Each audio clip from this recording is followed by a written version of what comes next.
Hey guys, welcome back. हमने पहले part में देखा था preparation of halo alkane from alcohols. अब हम जो है अभी इसी में देखेंगे एल्कोहल का रिएक्शन जब PCl5 या PBr3 से होता है तो हेलो एल्केन बनता है और H3PO3 एसिड बनता है। और जब PCl5 से होगा तो जो है हेलो एल्केन बनेगा, PuCl3 बनेगा और HCl बनेगा। ये नीट 2024 में पूछ भी चुका है। आप लोग रिएक्शन इसको ध्यान से देखिएगा, नीट 26 में भी आ चुका है। PX3 से जब बनेगा तो H3PO3 और हेलो एल्केन बनेगा। जब PCl5 रहेगा तो RCl PuCl3 plus HCl reaction याद रख लो। और आप लोग और यहाँ the above method are not applicable for the preparation of aryl halide. ये जितने भी आपने एबो सारे मेथड देखे हैं ये हेलो एल्केन के लिए ही प्रिपेयर हो सकते हैं, लेकिन हेलो एरीन के लिए नहीं बना सकते आप। इनमें क्यों? Because the carbon oxygen bond in phenol, जो फिनॉल में कार्बन और ऑक्सीजन का बॉन्ड जो होता है उसमें पार्शियल डबल बॉन्ड कैरेक्टर आ जाता है, जिसकी वजह से उसको तोड़ने में काफ़ी डिफ़िकल्टी होती है। इसी वजह से उसमें जो है हमको मतलब उससे नहीं बना सकते, मतलब हेलो एरीन नहीं बना सकते एल्कोहल से। और फ्रॉम हाइड्रोकार्बन से अब हम बनाएंगे from alkenes by free radical halogenation. Free radical halogenation आप रिएक्शन मैकेनिज्म पढ़ चुका होगा। इसमें जो है आप देखेंगे, ये देखो मतलब एल्केन है, इसको जो है क्लोरीनेशन कराया गया यूवी लाइट के प्रेजेंस में। फ्री रेडिकल क्लोरीनेशन किया गया, मोनोक्लोरीनेशन कराने पे Cl बना और दो, एक माइनर है एक मेजर है। और इसमें जो मेजर बनेगा वो बनेगा कि बीच वाले इस कार्बन पे बनेगा।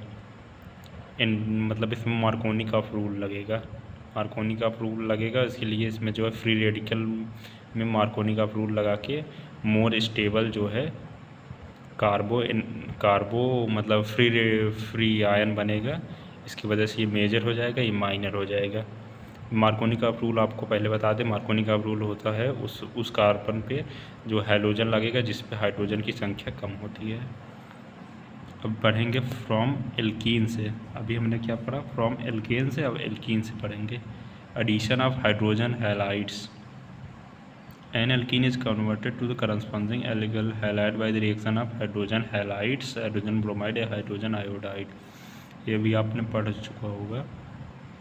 इससे जब बॉन्ड टूटेगा मार्कोनी का रूल लगेगा, मार्कोनी का रूल से जो हैलोजन जो है लग जाएगा, मतलब लेस हाइड्रोजन जिस पे है। इस पे तो सिमेट्रिकल है, इस पे नहीं। आप लोग यहाँ पे देखेंगे मार्कोनी का रूल कैसे लग रहा है।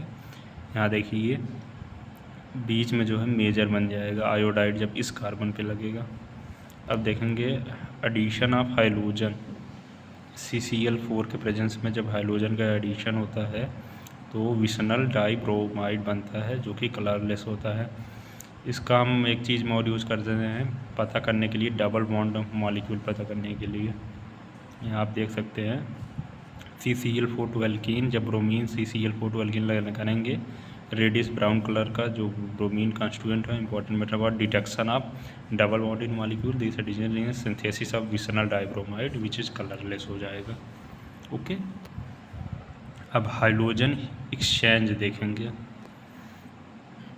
अब देखिए alkyl iodide are obtained prepared by the reaction of alkyl chlorides bromides with sodium iodide in dry acetone. This reaction known as single stage reaction.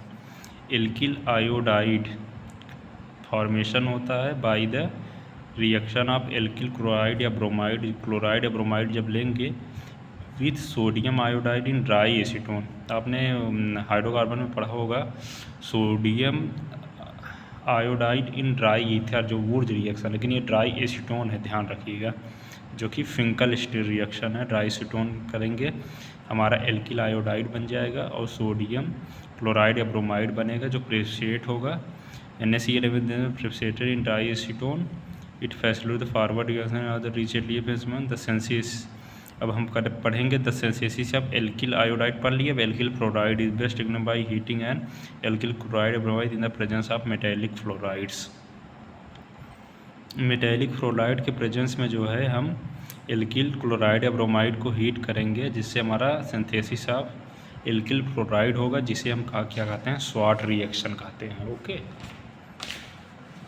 अब हम देखेंगे AgF ले लेते हैं मेटेलिक फ्लोराइड के रूप में, Hg2F2 COF2 SpF3।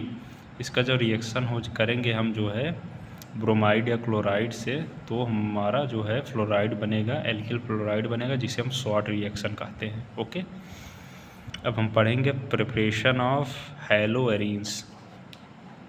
हेलोएरीन का प्रिपरेशन अभी तक नहीं पढ़े थे, अभी इसको पढ़ेंगे। Acyl chloride bromide can easily prepared by electrophilic substitution of arenes with chlorines and bromines respectively in the presence of Lewis acid catalyst iron third. Presence में हम जो है हेलोजन से रिएक्शन करेंगे, तो ये जो CH3 है अर्थोपैरा डायरेक्टिंग ग्रुप होता है, तो अर्थोपैरा पोजीशन पे आ जाएगा। The ortho para isomer can easily separated due the large difference in melting point में ज़्यादा डिफरेंस होता है, इसकी वजह से अर्थोपैरा हम डिफरेंस कर सकते हैं। Reaction with iodine are reversible in nature and require the presence of oxidizing agent HNO3 and HiO4। जो आयोडीन से जब इसका रिएक्शन होगा तो जो है रिएक्शन जो होगा रिवर्सिबल होता है, इसके लिए हम जो है ऑक्सीडाइजिंग एजेंट यूज़ करेंगे HNO3 एंड HiO4। यहाँ पे मैंने लिख दिया है, reaction with iodine require the presence of an oxidising agent HNO3 HiO4 to oxide to HI को ऑक्सीडाइज करने के लिए। और क्या लिखा है, टू फ्लोरो कंपाउंड जो है नहीं प्रिपेयर्ड किया जा सकता इस मेथड से due to high reactivity of fluorines. Okay, आप जो है क्लोरीन बना सकते हैं, हेलो को क्लोरीन ब्रोमीन करेगा रिएक्शन, आयोडीन रिवर्सिबल होता है, इसलिए इसमें ऑक्सीडाइजिंग एजेंट यूज करेंगे। जो फ्लोराइड होता है, फ्लोराइड का रिएक्शन नहीं कर सकते, मतलब फ्लोरोहेरीन नहीं बना सकते। अब फ्रॉम एमीन्स बाई सेंडमायर रिएक्शन देखेंगे। देखो एमीन है, इसका रिएक्शन हुआ NaNO2 प्लस कोल्ड यक्स मतलब एसिड एट द टेम्परेचर 0 से 5 डिग्री या 273 से 278 डिग्री केल्विन पे टेम्परेचर पे, तो हमारा बेंजीन डाइजोनियम हैलाइड बन जाएगा। फिर इसका जो है कॉपरस हैलाइड से रिएक्शन क्लोराइड या ब्रोमाइड से रिएक्शन कराएंगे, जिससे हमारा एराइल हैलाइड बन जाएगा और साथ में N2 गैस निकलेगा। ओके, और देखो यहाँ पे क्या, replacement of diazonium groups bye iodine does not require the presence of cuprous halide is done similarly with diazonium salt with potassium iodide. और जब आयोडाइड हम बनाएंगे तो इसको KI से डायरेक्ट रिएक्शन करके हम बना लेंगे, इसमें कॉपरस क्लोराइड या नहीं यूज किया जाएगा बाई सिंपल सेकिंग से। ओके